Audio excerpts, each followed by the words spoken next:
আত্মমর্যাদা খাদ্য পুষ্টি গুণের মতো। যার আত্মমর্যাদা কম, তার মনের পুষ্টিও কম। মানুষ টাকা টাকা করে সারাটা জীবন কাটিয়ে দেয়। কারো কারো কাছে কিছু প্রিয় মানুষ, কিছু গুরুত্বপূর্ণ বিষয়ের কোনো গুরুত্বই থাকে না, সেখানে টাকার গুরুত্ব এতটাই বেশি হয়, অথচ মৃত্যুর পর শূন্য হাতেই চলে যেতে হয়।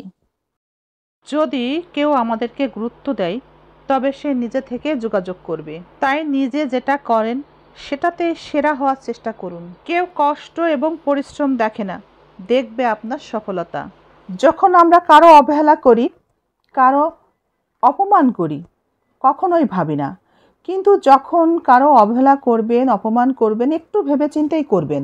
মনে রাখা উচিত, অপমান এমন একটা ঋণ যা সময় সুদে আসলে সময় মতোই ফেরত দিয়ে দিবে।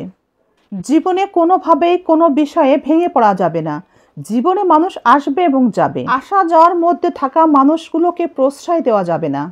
কিছু মানুষ জীবনে এভাবেই আসবে এবং যাবে, এটা প্রকৃতির নিয়ম। কিন্তু আল্লাহকে একটা কথাই বলতে হবে, যাকে ভাগ্যে রাখেননি তাকে মন থেকে মুছে দিন। পরিবারের প্রতি যত্নশীল হন।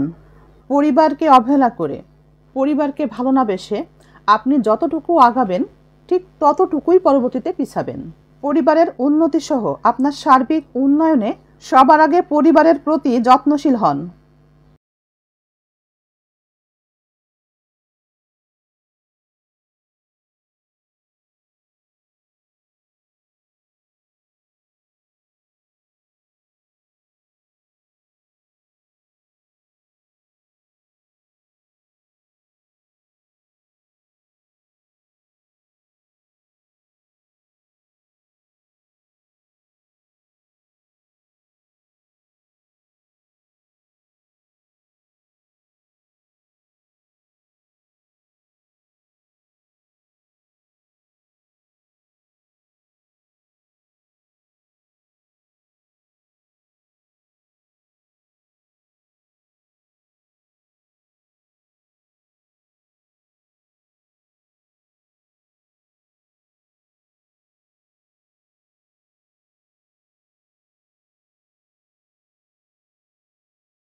প্রিয় মানুষের কাছ থেকে সব সময় দূরে থাকাই ভালো।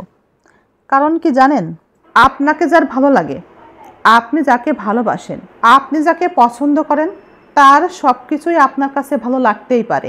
আপনাকে সেই মানুষটির ভালো নাও লাগতে পারে, আপনাকে ভালো তাই নাও বাসতে পারে। অনেক বৃহৎ স্বার্থে অনেক সময় মাথা নত করতে হয়, কিন্তু যেখানে ভুল নেই সেখানে মাথা নত করতে নেই, আর যেখানে সম্মান নেই সেখানে অবস্থান করতে নেই।